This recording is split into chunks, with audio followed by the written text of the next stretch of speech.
Selamat bertemu kembali mahasiswa sekalian. Di pertemuan kita kali ini akan membahas tentang kaset dan compact disc ya. Jadi kalau kita pelajari kaset dan compact disc ini nggak jauh dengan audio video juga gitu ya. Jadi nggak jauh dengan materi kita di semester ini, yaitu teknik audio dan video ya. Saya berusaha mencari bahan perkuliahan yang dimulai dari apa di sekitar kita, dengan harapan materi yang kita pelajari itu kita bisa memahaminya karena ada di sekitar kita. Lalu kita menjadi lebih paham dengan apa yang ada di sekitar kita, sehingga kita menjadi bermanfaat ya. Ilmu yang kita pelajari itu menjadi bermanfaat. Nah, baik, kita langsung aja ya. Nah, ini adalah bentuk fisik dari kaset, pita kaset. Untuk mahasiswa sekalian yang lahir di era berapa ini ya, 90-an ya, 90-an ke bawah, ini masih tren, ini masih banyak orang pakai pita kaset. Tapi yang lahir mungkin sekitar 20-an, tahun 2000-an ke atas ya, ini sudah jarang ya. Namun tidak apa-apa, ini menjadi materi pendukung ya, supaya kita tahu sejarah perkembangan ya, istilahnya perkembangan audio video. Nah, kita mulai dari pita kaset ya. Pita kaset adalah pita magnetik ya. Jadi di sini itu magnetik yang mampu merekam dan menyimpan data format suara yang umumnya berupa lagu. Jadi kebanyakan kaset itu isinya lagu. Apakah pita kaset bisa diisi video? Bisa ya, karena ada video kaset. Nah, ada itu. Playernya juga khusus ya. Jadi video kaset player istilahnya. Jadi pita ini bisa diisi data format suara maupun video. Tapi tentunya fisiknya tidak seperti ini ya. Fisiknya lebih besar lagi. Playernya juga beda.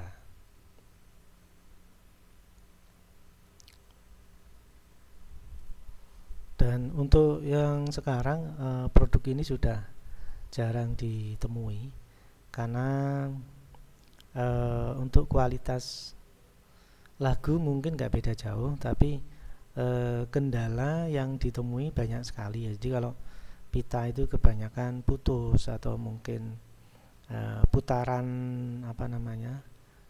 motor penggerak pita itu kalau berbeda kecepatan suaranya berbeda ya. Jadi kalau kecepatannya tinggi suaranya menjadi naik ya.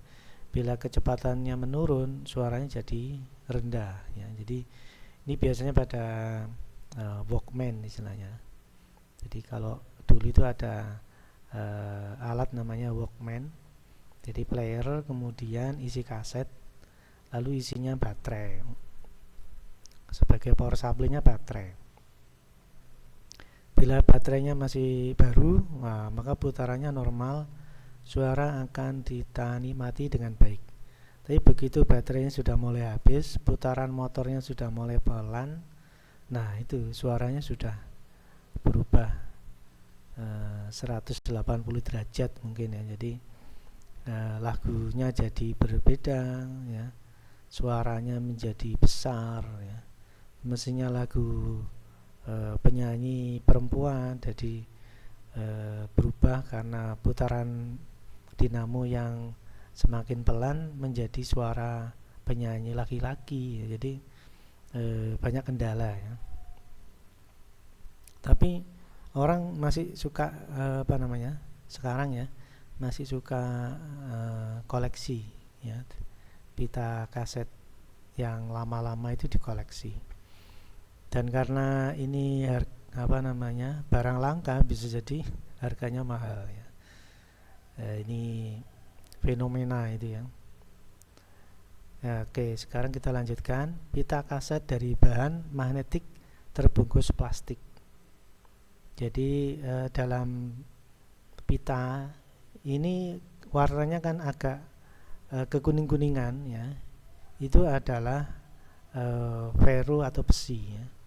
Jadi karena kecampuran besi, maka dia bisa diinduksi atau diberi magnet ya. Besi itu kan bisa terinduksi magnet.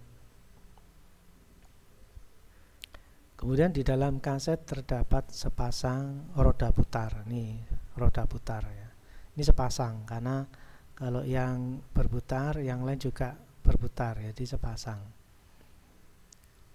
Ya, terdapat sepasang roda putaran untuk pita magnetik. Jadi pita magnetik ini berputar ya, menuju sisi yang lain. Jadi yang penuh ini akan pindah yang ke kosong ya. Jadi nanti kalau ini berputar berarti putar ke kiri ke kanan, sehingga yang semula penuh di kiri menjadi penuh di kanan. Kemudian pita ini akan berputar dan menggulung ketika kaset dimainkan atau berekam. Jadi saat direkam maupun dimainkan itu konsepnya sama ya. Diputar dari kiri ke kanan atau kanan ke kiri.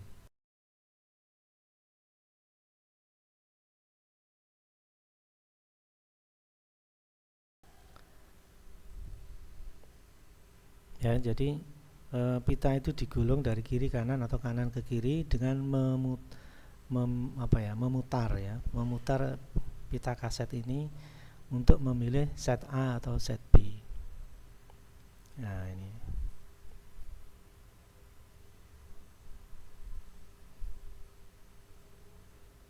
Baik, kita lanjutkan. Pita ini akan berputar dan menggulung ketika kaset dimainkan atau merekam. Ketika pita bergerak ke salah satu arah dan yang lainnya bergerak ke arah yang lain ya. Ketika pita bergerak ke salah satu arah dan yang lainnya bergerak ke arah yang lain. Jadi karena dari misalkan ya, ini set A itu dari kiri ke kanan. Nanti ini kalau diputar balik ini menjadi set B dari kanan ke kiri. Jadi di dalam pita itu ada dua arah yang mewakili set A dan set B.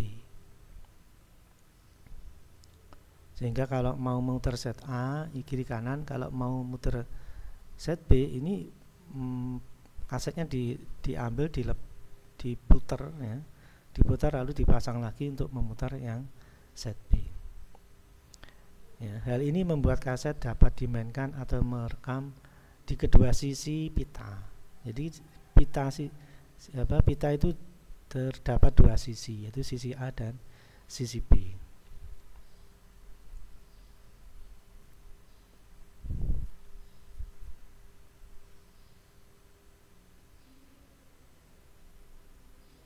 Baik, kita lanjutkan. Nah, bagaimana pita yang di bawah ini bisa merekam dan bisa memainkan lagu ya. Jadi ternyata digunakan namanya head atau pick up, yang mana di dalamnya ada kumparan dan inti besi yang mudah sekali terinduksi ya, antara menginduksi dan diinduksi ini ya. Jadi kalau kita belajar trafo primer sekunder, nah ini ya, ada primer ada sekunder. Jadi kalau saat player, primernya itu adalah atau sumbernya itu adalah pita. Namun saat kita recorder merekam, primernya adalah head atau pick up, lalu sekundernya adalah pita. Jadi bisa dua arah, player dan recorder. Ya, tergantung kebutuhan ya. Baik, kita pelajari penjelasannya. Tape recorder atau perekam suara meliputi elektromagnetik yang diaplikasikan sebuah fluksi magnetik pada oksid menempel pada tip. Jadi oksid menempel pada tip itu adalah logam tadi itu ya. Logam itu nempel di tip atau plastik tip kaset ya. Jadi nempel di dalam tip atau pita yang dari bahan plastik itu.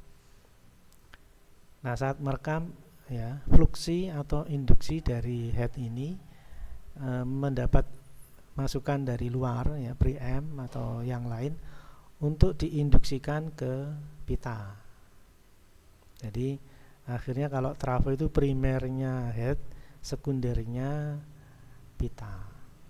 Itu saat merekam ya. Jadi arah induksinya atau fluksinya itu dari head ke pita. Kemudian selama proses recorder atau perekam, sinyal audio dikirim melalui kumparan kawat untuk menciptakan medan magnet dalam inti. Ya, ini ada audio dari luar dimasukkan dalam head untuk menciptakan medan magnet ya dalam inti, sehingga pita kaset itu terinduksi sehingga terekam ya, terekam di dalam pita ya, pada celah fluksi magnet yang dimagnetkan pada oksid tip ya, istilahnya. Jadi sinyal audio dikirim itu berarti mau direkam itu dimagnetkan pada oksid tip atau diinduksikan ke pita kaset. Nah, akhirnya terekam.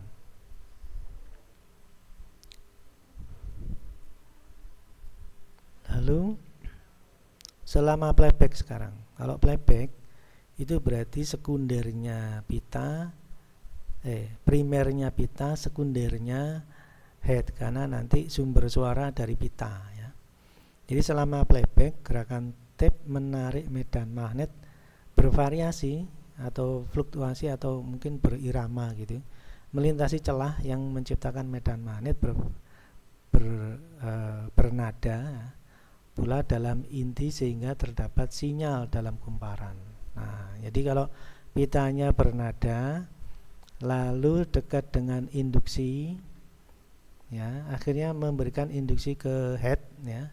Lalu di sini proses induksi dari primer ke sekunder, di mana primer adalah pita, sekundernya adalah head tadi itu yang saya jelaskan ya.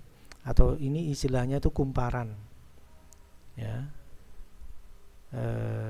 Ya, sinyal dalam kumparan ya. Jadi di sini ada kumparan dalam head itu.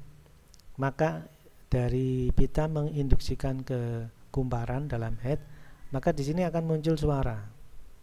Ya. Jadi arah induksinya berbalik ya. Jadi saat merekam ada suara masuk ke kumparan, diinduksikan ke pita. Kebetulan pitanya ada oksidnya, ada logamnya. Dan saat playback, sumber suara dari pita menginduksikan ke kumparan dalam head, sehingga ujung head itu ada suara di sini ya. Jadi kalau merekam suara ke pita, kalau play dari pita, suaranya dari pita ke head ya, itu yang mesti dipahami. Nah, kapan itu terjadi? Jadi gini, biasanya pada saat merekam, tegangan pada head ini tegangannya tinggi ya, karena menginduksikan ke pita. Namun bila tidak ada tegangan tinggi ya, dia pasif, maka induksi diperoleh dari pita yang diterima oleh head. Nah, gitu, mudah sekali. Jadi saat recorder itu biasanya head atau kumparan diberi tegangan tinggi. Tingginya itu bervariasi ya, antara 6 sampai 12 volt.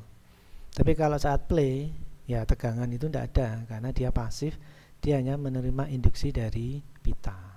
Nah, itu teknisnya seperti itu ya. Kemudian saat play, sinyal ini dikuatkan pada amplifier dan speaker. Nah, jadilah sebuah tape player dengan amplifier dan speaker ya, itu yang mungkin ada di rumah kita semua.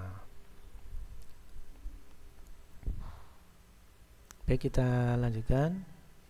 Nah, ini adalah tampak head ya. Jadi tadi ada kumparan lalu saya singgung head. Ini fisiknya seperti ini.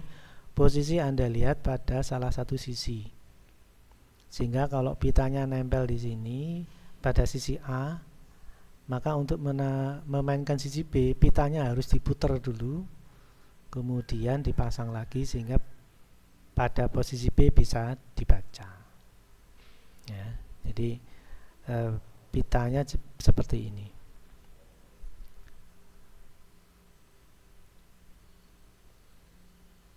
Nah, ini dulu kalau zaman dulu ini tren ya, pakai pita itu. Dan kadang kita ganti head, soalnya headnya mungkin sering kegesek pita kaset jadi agak terkikis gitu ya, sehingga harus diganti. Baik, kita lanjutkan lagi. Nah, ini implementasi dari sebuah tape player atau recorder. Ini headnya, kemudian ini tempat menghapus ya, menghapus pita lagu yang lama. Jadi putarannya itu dari kiri ke kanan ya. Jadi pita itu dihapus dulu oleh head penghapus, kumparan penghapus. Ini juga gitu, tegangan tinggi. Begitu kasih tegangan tinggi diacak. Nah, kemudian kalau saat yang di head ini diisi suara yang baru. Nah, ini ada tempat capstan untuk memutar ya, memutar pita. Nah, ini menjadi sebuah hal yang menarik karena putaran capstan dengan putaran roda pemutar ini harus sinkron ya. Kalau nggak sinkron maka bisa jadi pitanya tidak kegulung ke atas, tapi pitanya kegulung oleh capstan sendiri sehingga tergulung di capstan. Nah, itu hal-hal yang mungkin orang tidak suka ya. Baik, kita bahas ya.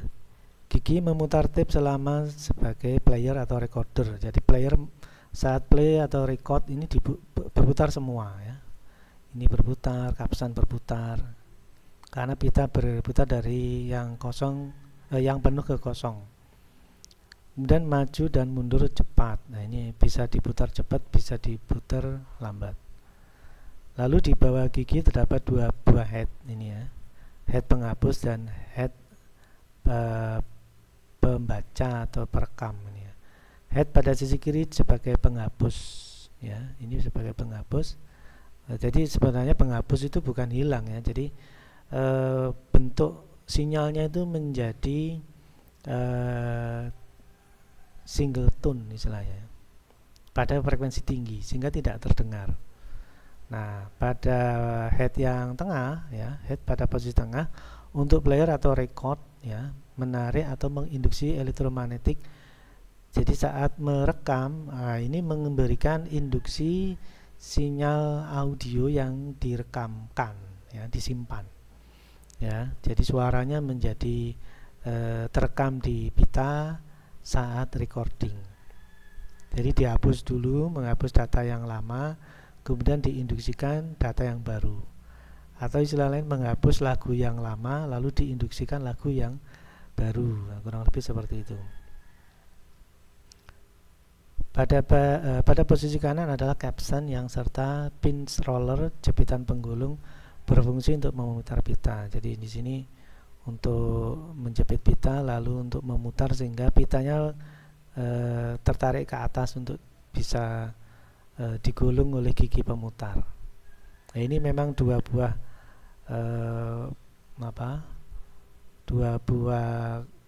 benda yang sama-sama berputar dan ini harus sinkron.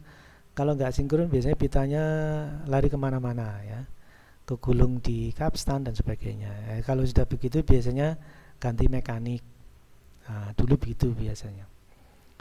Baik, kita lanjutkan. Nah, sekarang kita masuk ke era yang sekarang yaitu compact disc ya. Jadi bentuknya sebuah disc atau piringan. Jadi compact disc atau CD adalah piringan optik digital yang digunakan untuk merekam dan menyimpan musik. Nah, sekarang ngerekam musiknya lewat CD atau compact disc. Ternyata dia nggak hanya lagu itu saja, bisa untuk data, diisi data bisa, ya, diisi software juga bisa. Nah, ini yang sekarang sudah beralih ke CD atau compact disc. Lalu di sini ada kelemahan, ya. Kelemahan compact disc adalah kualitas suara yang dihasilkan tidak analog standar sinus murni. Ya, memang di dalam piringan ini adalah data digital, sehingga kalau mau menampilkan suara, ya, tapi ini ya, tapi merupakan tangga berbentuk sinus dari perubahan digital ke sinyal analog, maka harus dikonversi dari digital ke analog. Jadi yang disimpan di sini adalah data-data digital. Ya, data-data digital yang harus dikonversi dulu dari digital ke analog, yang mungkin apabila proses digital to analognya itu kurang bagus, suaranya juga nggak bagus. Tapi kalau proses konversi digital to analognya bagus, ya suaranya enak didengar, ya. Nah, itu berpengaruh pada kualitas playernya, karena analog to digital itu ada beberapa jenis, ya. ADC 8 bit, ADC 4 bit. Nah, itu beragam, sehingga bentuk tangga yang yang dihasilkan itu tergantung berapa bit analog to digitalnya. Digital to analognya berapa bit. Kalau digital to analognya itu bitnya tinggi, ya, maka kualitas suaranya bagus. Tapi kalau digital to analognya bitnya rendah, misalkan 4 bit, ini rendah, nah itu kualitas suaranya juga jelek, ya. Jadi kualitas suara ditentukan oleh kualitas player. Berikutnya, kelebihan compact disc adalah minimnya noise, ya, tidak ada desis, tidak seperti yang ditimbulkan kaset. Kalau kaset itu ada desisnya, ngesesnya itu ada, tapi kalau CD jernih, ya, karena datanya data digital yang isinya lagu, jadi selain lagu nggak akan terdengar. Nah, ini istilahnya tidak ada noise. Kemudian mempunyai kapasitas penyimpanan data yang besar. Jadi ini kapasitas besar, ya, bisa nampung beberapa jenis lagu sekaligus, ya. Menyimpan data besar dan mudah digandakan. Ini mudah dikopi. Jadi untuk mengkopi dari CD ke CD yang lain itu mudah sekali. Dan ini menjadi kelemahan karena akhirnya ada upaya-upaya orang menggandakan tanpa seizin pihak yang memproduksi. Nah, akhirnya ini menjadi keunggulan secara teknologi tapi disalahgunakan. Nah, hal itu tidak terjadi pada saat menggunakan pita kaset, karena proses menggandakan itu tidak mudah, sehingga menggandakan pita kaset itu nggak mudah, kualitasnya pasti jelek, kalah bagus dengan studio, ya. Pasti kalau rekaman di studio masih bagus, kalau kita gandakan masih jelek, maka orang tidak mudah melakukan penggandaan pita kaset. Tapi begitu jadi compact disc, data digital bisa dipindah sana pindah sini, bisa dikopi sana kopi sini. Nah, akhirnya proses penggandaan, ya, pengkopian di luar izin dari produsernya itu sering terjadi, ya, sempat menjadi polemik, ya. Ada istilahnya CD bajakan dan sebagainya itu. Nah, ini menjadi dilema sendiri, ya, karena teknologi akhirnya bisa bermanfaat tapi ternyata disalahgunakan.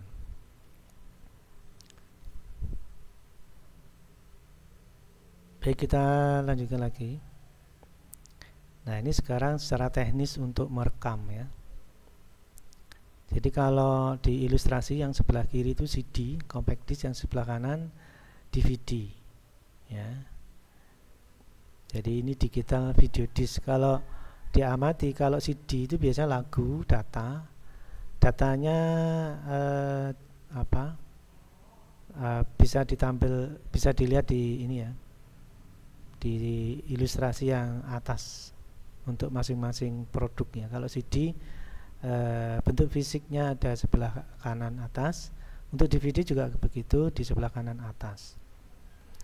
Nah, untuk CD atau compact disc memiliki ukuran bit lebih besar, ya, 2 spasi track lebih tebal. Kemudian kapasitas lapisan sisi tunggal saja, jadi hanya satu sisi saja, ya. Kapasitasnya hanya satu sisi saja, tracknya lebih tebal, ya, sehingga mungkin mudah dibaca gitu ya. Lalu kalau DVD, digital video disc memiliki ukuran bit lebih kecil, ya, ini lebih kecil. Kemudian spasi track lebih tipis, ya, spasi track 1 dengan track lebih tipis, ya. Ini rawan sekali kalau scratch 1 garis gini aja sudah merusak semua data, karena data akhirnya terjadi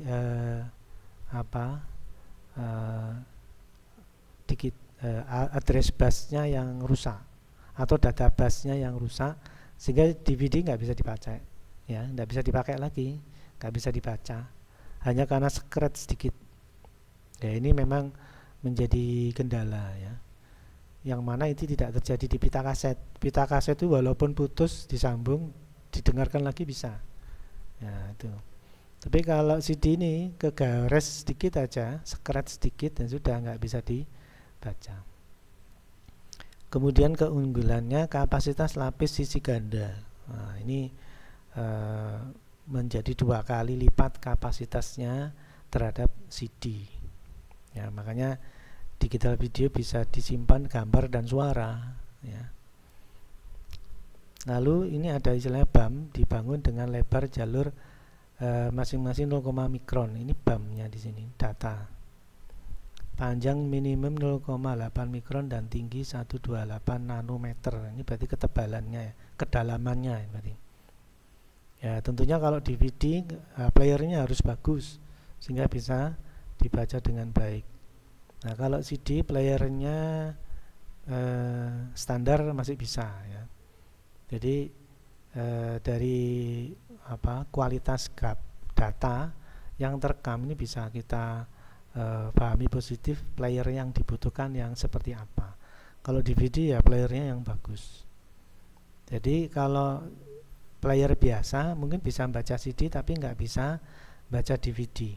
Tapi kalau player yang bagus bisa baca DVD sekaligus juga bisa baca CD. Nah, itu gambarannya seperti itu. Baik, kita lanjutkan. Nah, ini compact disc player, ya. Jadi CD yang lubang-lubang tadi, BAM-nya tadi itu ditembak pakai laser, lalu pantulannya inilah yang dibaca. Jadi antara berlubang dan tidak, ada BAM apa tidak, gitu ya. Jadi dasar kerja DVD player adalah memfokuskan laser pada track BAM. Data digital ukuran mikro dan nanometer yang tadi sempat saya singgung. BAM memantulkan cahaya dengan cara berbeda dibanding area datar. Jadi pantulan untuk area datar dan area yang ada lubangnya tentunya akan berbeda. Nah, perbedaan itulah menjadi data high atau data low, ya.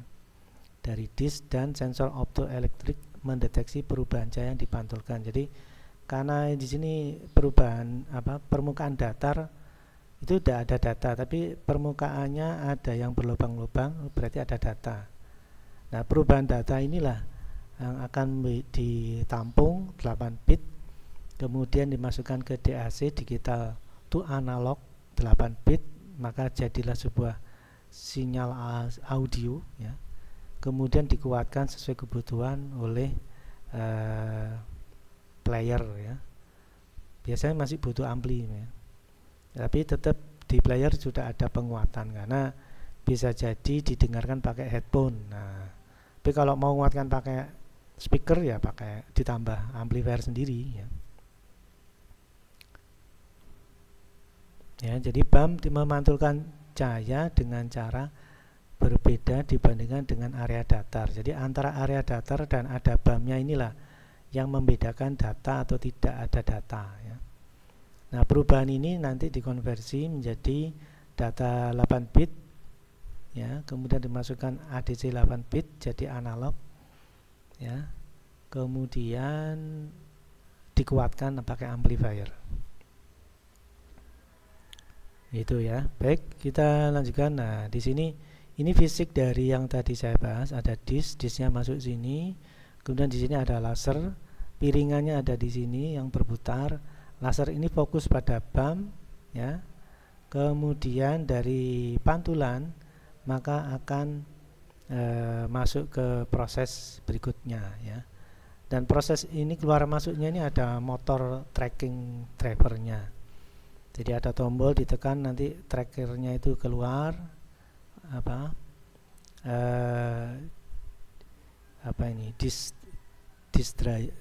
distrayer istilahnya, atau tempat disk, lalu dimasukkan, nanti disknya masuk ke dalam. Nah, ini dikendalikan oleh tracking drive, lalu diputar pada track pertama sampai track 0 sampai track 100 biasanya. Itu harus kebaca semua. Kalau satu track nggak kebaca, biasanya error. Makanya ini ada kelemahan juga sih si compact disk ini, karena mudah sekali error bila ada data yang secret ya. Kemudian yang terakhir, nah ini adalah tampilan lengkapnya ya. Di sini rangkaian display dan kontrol, mungkin ada tampilan tracknya, mungkin ada informasi disk dan sebagainya. Lalu kalau CD-nya dimasukkan, dibaca, data-data digital masuk ke MPEG. Nah, ini ngerubah data dari digital ke analog ya. Nah, dari analog lalu nanti masuk ke output analog. Di sini ada analog, biasanya video dan audio ya. Nah, kemudian di sini ada power supply. Jadi ini menjadi sebuah rangkaian displayer ya, CD player yang portable ya. Jadi di dalamnya ada tray masukkan CD, kemudian ada bagian konversi digital to analog, ada output audio, lalu sekaligus ada power supply-nya. Baik, saya kira itu yang bisa saya sampaikan untuk hari ini. Semoga bermanfaat dan kita lanjutkan di pertemuan-pertemuan berikutnya. Baik, sekian dan terima kasih.